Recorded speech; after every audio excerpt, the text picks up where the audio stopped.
Hello everyone, it's been a minute, a Marty Minute. So been working on a whole bunch of stuff in the shop and turning stuff around real good. So it's been pretty hectic here. So hasn't been time to make a couple minutes for you, but we're gonna try to negate that with this one and then hopefully many more in the future. So what I've been working on kind of sub-assemblies. Cars are, what is a car? A car is just a whole bunch of sub-assemblies bolted together with wheels on it.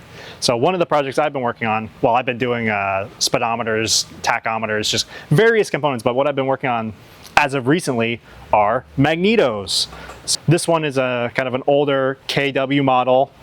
It's, I believe, for a client who has a kind of a show tractor, so he wants it gone through completely, kind of fully refurbished and kind of made working correctly. So I've been kind of in the process of disassembling it.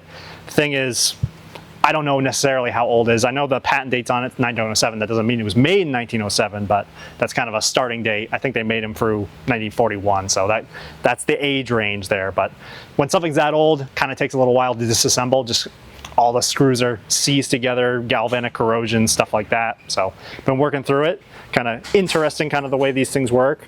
I'm not the best at describing things, but it's kind of cool how they have these kind of horseshoe magnets that kind of wind the little armature up inside, but it kind of works as both a coil and the distributor in one, kind of for tractor farm use, kind of cool stuff. Having just the one is kind of very cool. So one of the things I've been working on at Kip Motor. Catch you at the next Marty Minute.